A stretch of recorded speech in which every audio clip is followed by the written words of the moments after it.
Hello guys, this is Blue Crimson, and I hope you guys are doing okay during all this COVID thing, if you can call it that. Anyway, I'm at Fort Douglas Museum with this cool guy. And what's your name again? Bo. Bo, okay. And how can the people from other states can find this place? Yeah, so if you go onto the web, we have a website. It's fortdouglas.org. I'll spell out FORTDOUGLAS.org. Yep.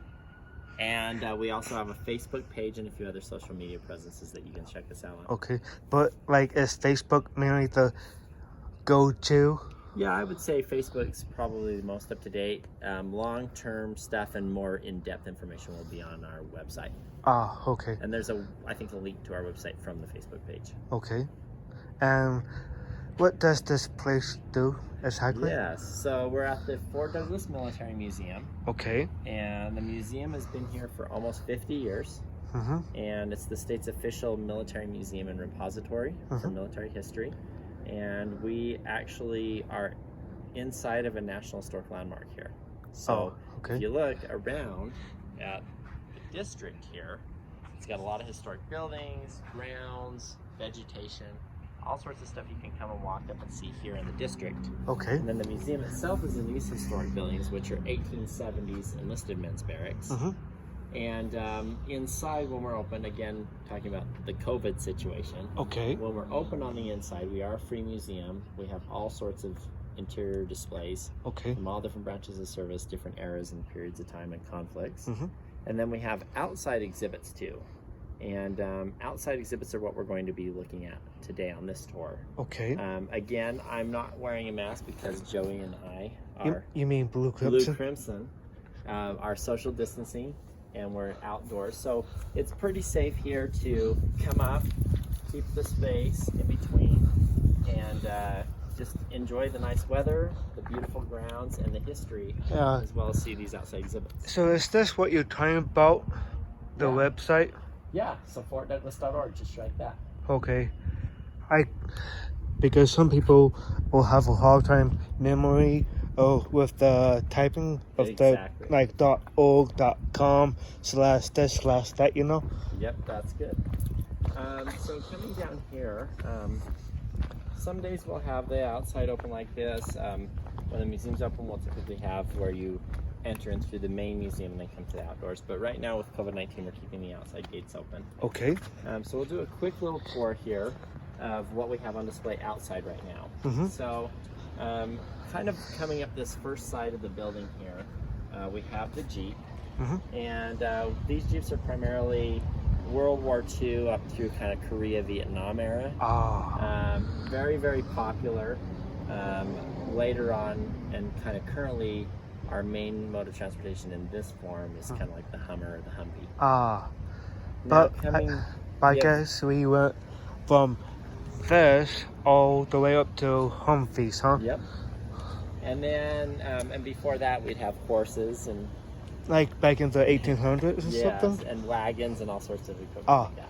That is a lot of horsepower. So you made the connection there. So here in this section, we have a couple of tanks. Okay. This is your very iconic World War II era tank, and this is called the Sherman tank. This is a more rare version of it because the way it's constructed, you can see this front part is cast, is what it's called, the way it's done that, and then the back part is welded together here.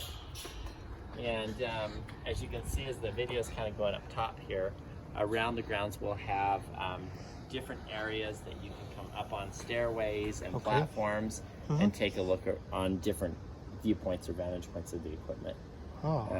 You know, we let people on the outside stuff. You can touch the equipment, you can take photographs of the equipment. We just ask that you don't climb on the equipment just for safety purposes. That and plus it's very hard to find the parts to replace it because of the time error, like you said. Exactly. Replacement parts on these things are not easy to come by. And it's not cheap either, I bet. Not cheap either, and very heavy. Heavy metal, let's rock and roll. Exactly. I make the connection with that one. Again. So this one is the Sheridan tank. This is more of your Vietnam era tank. Okay. It's a lot wider. Uh-huh. It has some kind of flotation devices that are built into it as well. Mhm. As to the effectiveness of that, I'm not too sure. I can't speak to that. But you can see these ones, you can crank the turret and the barrel up and down on there, and it's got a place to sit up top for like a 50 cal gun. Okay.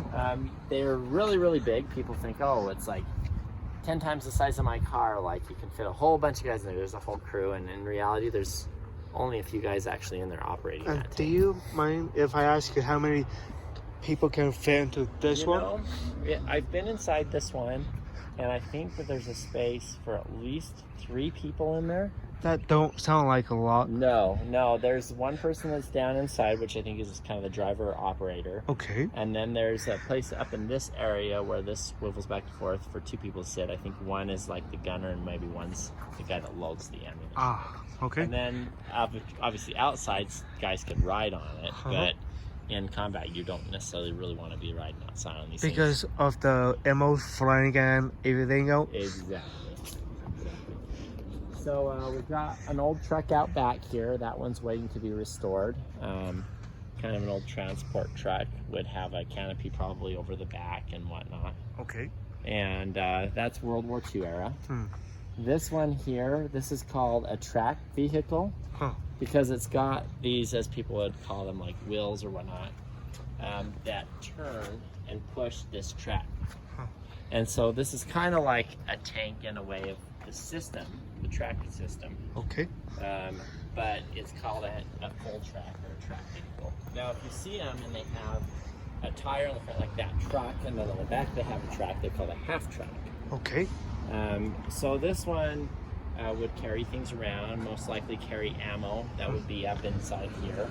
And it would probably be paired with something like we'll see on the other end of the property, that Paladin gun. So can this hold people in it too? You could use it to transport multiple things for sure. But it's kind of not safe to have people in it because of the flying of the ammo. Yes, yeah. As far as protection, it's definitely not like an armored vehicle. Like these tanks? Yes, like those. And then you go in up here to this part of the grounds, and these ones you have a series of helicopters. A lot of people come and say, oh, the planes, but there's a difference between a plane and a helicopter. Yeah, because airplanes have wings, and these ones kind of do have wings, but not like regular everyday planes. Yeah, with the propellers on them. Yes. And so we've got a Loach, a Cobra, and a Huey. And this one kind of reminds me of that one and the TV show Mass, how we pronounce it. Yeah. Is this the same one? You know, I think they do have some of these in that era. These ones are primarily like your Vietnam era helicopters where they were used. And I guess the two, you've got the Black Hawk helicopters and the Apache helicopters that replaced like the Huey and the Cobra here as of current that we're using. This would be painful to be in front of it. Yes, it has the rocket launchers. Don't forget the cannon. Yes, ointment. Those are the 3 helicopters that we currently have. And what kind of gas do these take? You know, I'm not too sure on that. I have not actually researched that part. What's all this for the people? So this here is a stained glass window that's in the back kind of entrance area to the museum. And if you look at it from the inside where it's just more illuminated, you can see different snippets of Fort Douglas history. So it's kind of not necessarily an exact timeline, but it's kind of events and scenery and landmarks that have happened over the fort's history. Makes sense. So our largest part of the story we tell is Fort Douglas history because it's the longest lasting military presence in Utah. And it was over a lot of other military places in Utah, but we tell all of the military story. What's this exactly? And this guy, another thing we should mention is if you're interested in more information, obviously there's further readings, but these plaques here, we had a little bit of a rainstorm the last few days. These plaques will give you the basic, dimensions, the basic calibers, kind of some of the statistics on these particular pieces and a little bit of history. Holy cow, 3,000 rounds a minute? 3,000 rounds a minute. Expensive, little So yeah, things. this is the Vulcan, the air defense gun. Not to get confused with Star Trek. Exactly. So on these ones you would tow it, so it doesn't necessarily drive itself, but you would tow it, which is why it has the hitch. Park it, put it into place, stabilize it, and then you could fire from there. And that's what this is. You could see where you'd feed the ammunition in, how the barrel would turn, almost like a Gatling gun. Oh, I like those ones. Yes. This one here, this one, it's a tow vehicle. A lot of people call them APC. But these ones, you'll notice it's a little bit different, that it's this kind of yellowish cream khaki sand color. It's kind of like cashmere. Yeah, and they call this desert. So you can see based on where these vehicles and equipment were deployed or utilized. Like Iraq and the Gulf of Mexico. Exactly, things like the that. Gulf and Iraq. Then they would actually have different colors because you want to blend in with the environment that you're in. Oh, speaking of this paint, you know, in everyday uses like what we drive, you know, and what we have, paint in the military is like one of the top secret high grade type of things because of the chemicals that they have to use to make so it's like blended with the surrounding, like you said. Oh yeah, camouflage definitely is something that the military perfects and researches and sometimes fails at and then reorganizes. So yes, they had, like, for example, in the uniforms, the pixel camo that they've been using for years, and they've just now started transitioning out of that. So you'll see a new camouflage that a lot of military will be wearing around now as it starts to be used.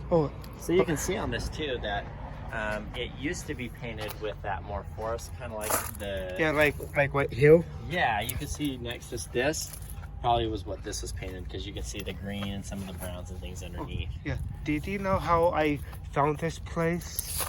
How was that? There was an episode on the History Channel or something.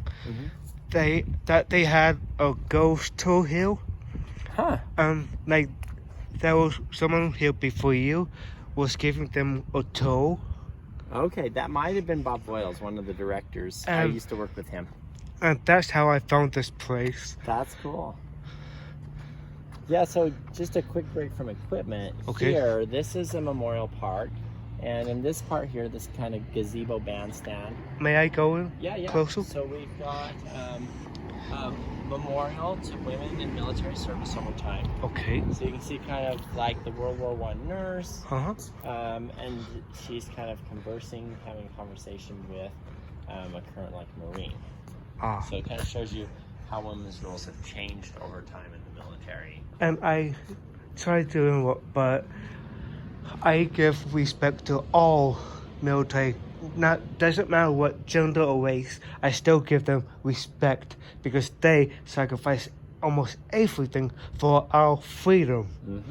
Because they're sacrificing their time and sometimes their lives to keep you and me free in this good country. Yeah, exactly. So even if they are not nice, but still give them respect, you know? Exactly, yes. It's a good thing to respect everyone. What is this for? So this is a flagpole, one of the last remaining flagpoles here of the 2002 Winter Olympic Games. I was a kid then. Exactly. I was a senior in high school. I was a 7th grader. 7th grade. I believe, So I think. This one, these flagpoles were out on the parade ground, which you saw when you first panned. Okay. That was where they had the official Olympic flag on the old historic flagpole. And then they had all these newer poles that were out there for each country that participated. And what is this stone? And this is called the Utah Fallen Warrior Memorial. Okay. It's a piece of the World Trade Center Foundation from New York. Really? It is. This? And so this is kind of paying tribute and commemorating kind of that final pivotal catalyst that brought us into Iraq Okay. under the Bush presidency. and it kind of tells you a little bit about the statistics and what this is and about the World Trade Center. But it's there for first responders and also a monument to those who have also fought in the wars and lost their lives or made that sacrifice as well. And I cannot honestly imagine the loss the children suffered back then.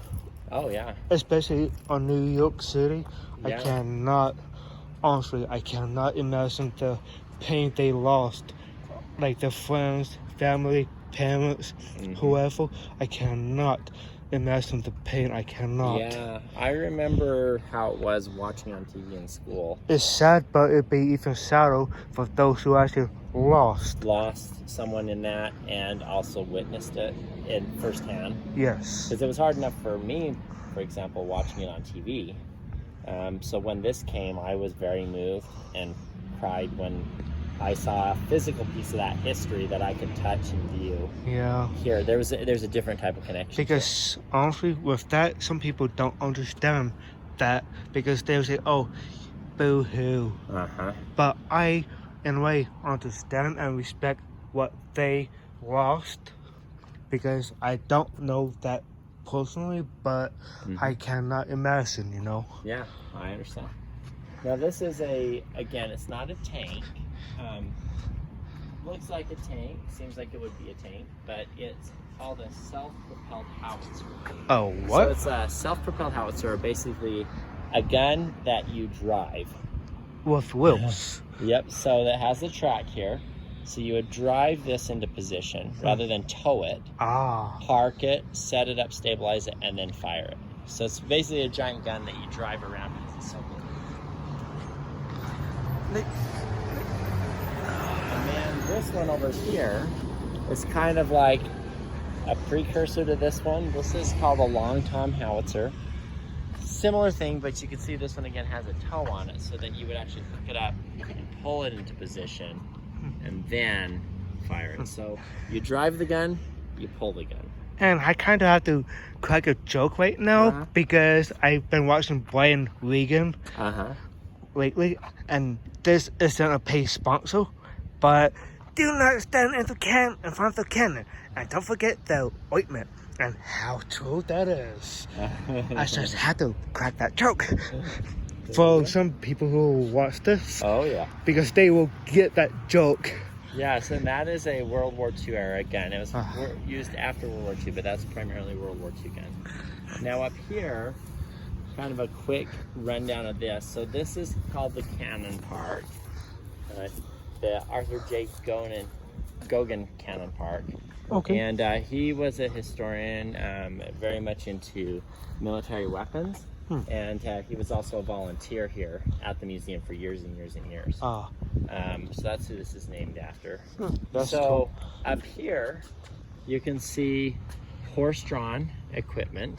Another horsepower joke. And this is caisson and limber here.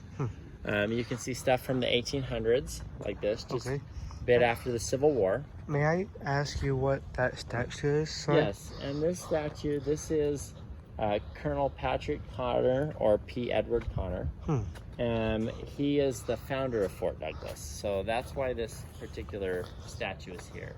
So he was with the California Volunteers and the Nevada Volunteers. So he's, in a way, the founder of Fort Douglas? Fort Douglas, yep. So he was the commander when they came in and set this up, and he became a general. And then he stayed around in Utah until he passed away in the 1890s. But he was here from 1862 on up. And that's why this is here. And this was dedicated, I think, in the 1980s as part of the museum. 1986. Yep. 26th of October. And October 26th is significant because that's the day the post was founded in 1862. Of Fort Douglas? Of Fort Douglas, yep. So it's a double whammy something special. Exactly. Awesome. So here you've got around this loop various weapons. So you have Japanese guns, which is like this one here, this one here. You have a German gun. This one. Sorry, I just had to say that. And then you've got, again, back to Japanese. We haven't reorganized the... so Austria-Hungary But that one over there was the very last one on the end was, again, Japanese. Okay. That we want to put over here, but it takes a lot to move these into a sequence, especially when you're always changing them up. True. Last one here is this one, the Pat Howitzer. And this is a really famous World War II, and then they use them on a weapon here. So that's kind of the last bit of the museum grounds. Obviously, you can see there's really nice shaded picnic areas up in here. Yes. No matter how hot it is outside, you can sit in one of these shaded picnic areas, and it's really, really nice. Behalf of the viewers who are gonna view this, I thank you for giving us this lesson. Thank you. Thank you. And I'll highly recommend finding this place for people who are not from Utah to go on the website, like you said earlier in this video, by that banner. Yeah. I'll have them to look that up so they can actually come in, not in yet, but like I'll say like right now, to walk around to see what you guys have. Get a feel for it. Yeah, that'd be great. Cool. Yeah, and if you want to come back at any point in time, you can always check to see if we're open, or if you come and see the gate open. If we're not open inside, just feel free to walk around and make other videos if you would like. Okay. And I do appreciate that. Yeah. Because sometimes it's kind of hard to make videos because most people are watching like immature grown-ups making a fool of themselves. Yep. People like that kind of stuff, but I don't, because I rather be positive in my videos so I can actually teach them and have guests like you both to actually teach people what history stuff, you know. No, that's great. I appreciate it. You're welcome. And I'm about to sign out in a little bit, and I'm gonna say be kind to one another. No matter what race or color you are, still be kind to one another, because you don't know who are going through what. Do you think, Bo? I agree. So be kind to one another, please, and have a wicked awesome day. Bye.